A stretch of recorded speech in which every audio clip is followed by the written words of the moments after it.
We can now hear from another England star. Jack Grealish has been speaking to the media a short while ago about the pressure of playing for England. I just take it in my stride, I think, stuff like that, you've just got to see as a good thing. I got to take it as a positive and like I said, take it in my stride. If I'm getting compared to people like that, it means that I'm doing something right. I like to see myself as, a person that don't really like rise to pressure. I think pressure's a good thing, and stuff like that. Like I said, I do take it in my stride. I'm a big fan of Jack Grealish. I think we're all a big fan of Jack Grealish, even more so every time we see him put on an England shirt. Did you ever see his goal for Notts County? Go on, which one? I don't think I have. Now you've said that. One where he dribbled all the way across the box. I haven't seen it. You've got to just next break. I'll YouTube it. Watch it. It's out of this world. And that's what he can do. That's what he could do as a youngster. And when we're talking about important players, I know Kane is the one I think everybody's going to think of, because the difference between a striker scoring 6-7 goals rather than 3 or 4 could be the difference, to winning it. And so that's why I think the obvious choice would be Harry Kane, staying fit and scoring the goals we know he can score. But when you've got players like Foden, you've got players like Grealish who can do something special, and they get fouled. Those sort of players, especially Grealish, you've seen him. He got his penalty the other night. Wins he gets free into kicks. places. He's not afraid. When he's there, talks about pressure, and he backs himself to get into the smallest area with the ball, and he knows a foul's going to come. Yeah. Must be a nightmare for defenders. Absolute nightmare. And I said this to Age yesterday. If you've got the opposition and you're talking about the players and they're saying, right, they've got Grealish, if you're going to foul him, make sure you foul him nowhere near the box. Yeah. You know what I mean? If you put a boot through him, but make sure it's down the pitch, because if he starts running at the opposition defence with a box inside, 18-yard box, it's a concern. Okay, so the question we're asking is, who is England's most important player this time? It sounds like you're talking about Jack Grealish then. Yeah, I would say he's one of them. I still think it's Kane, purely because of the difference between 7 goals in a tournament is winning it, innit?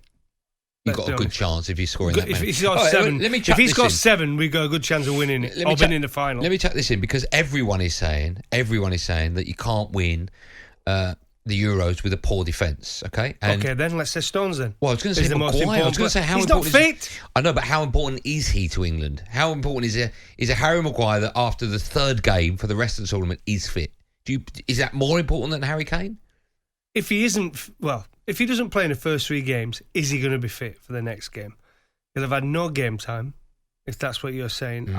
So if that's the case and he's not fit for the first game, I think the most important player is John Stones. If that's going to be his first choice centre-back, whether it's a 2 or a 3, he could be put as a player who has to have an absolute worldie of a tournament. People said he's got a mistake in him, or he's overrated, and put him in the Southampton team. Well, put Cantona out at Southampton. Would he be the same as he was at Manchester United? He probably would be. Well, he wouldn't. He was at Leeds just before it, but he won him the title. I'm being a bit cheeky, but he won him the title when he was there. He left and they fell apart. But I see where you're going. Let's speak to Jimmy, he's a Wolves fan. Hi, Jimmy, how are you? Hi, mate. How you doing? Yeah, all good. Good. Off you go, pal. I completely agree. A lot of it you've said already, but Grealish, 100% is the most important player. 100%. And I think the reason for that is that he's the one that's going to be doing the unpredictable. So someone has said earlier about how Southgate may be playing negative football at the tournament. He might be cautious. Grealish is going to be the one that takes players on. He's going to be the one that causes free kicks all over the park. He's going to be the one that the opposition don't know what's hit them. And if he doesn't start, Southgate's missed a massive trick there, I think. He won't be starting, Jimmy, you know that. Neither will Phil Foden. He has to start. After the 2 games, I agree. I totally agree. He has to start. I mean, of course he should. We're getting off to a negative. If he doesn't start with Grealish and Foden, I mean, I don't think he'll start with both of them. But if he doesn't, straight away, it's going to be on the back foot. They might be beating the media 2-0 at darts, but there's one winner in this. There's one winner in this. They just played the Joker if he doesn't play them 2. Go on, Jim. If we don't start with Grealish and don't perform particularly well, I think players are going to be, fans are going to be all over Southgate. I think if we do start with Grealish, and even if we don't do particularly well, fans are going to be happy. They want to watch Grealish. Well, I don't think they'll be happy. It's a results industry, isn't it? We need to win. It's not like Grealish when we lose, we're still happy.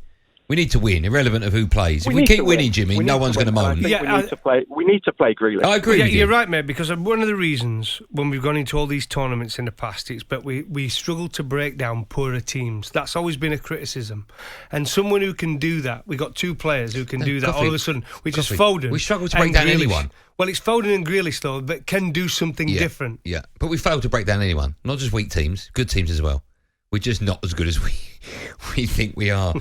Tommy's up next, a Chelsea fan. Hi, Tommy. Hello, lads. You right? Yeah, we're good, Tom. Off you go.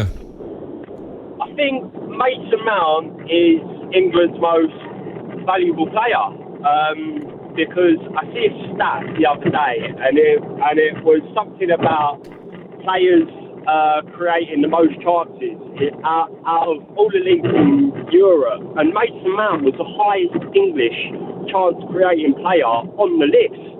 I think it was like third in the list, and believe it or not, Jadon Sancho was actually underneath Mount on that list.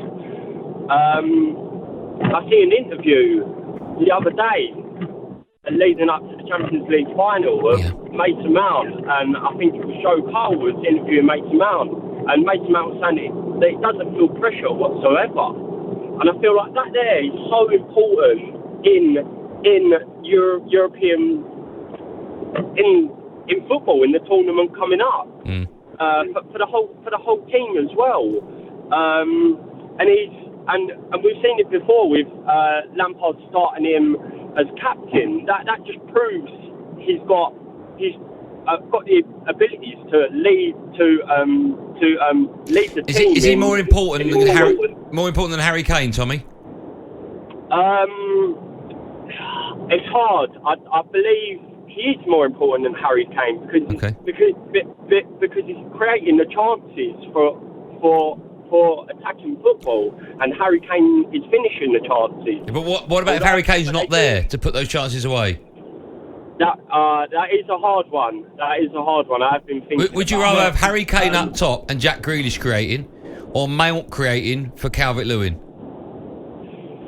I'd have to say Mount. I think Mount's not even a discussion. I think Mount's in the team. Oh yeah, we all hope that. But he's in the team. Yeah. Absolutely. Yeah, we all hope. Listen, you can never tell. For his all-round game, I think he's proved that over the season. He went through a period, didn't he, when Frank left, where there was a lot of criticism aimed at Mount. I don't know why, but yeah. I mean, look at his performance throughout the whole season. Brilliant. He's a brilliant player. He's one of the first names on the sheet. I agree. Whenever I've seen him play for Chelsea, he's always been in the top 2 or 3. Yeah, fantastic always. player. He's fantastic. He's definitely in. And he'll be in Southgate starting. It's another player that won't be starting for Gareth. He will be. I hope you're right.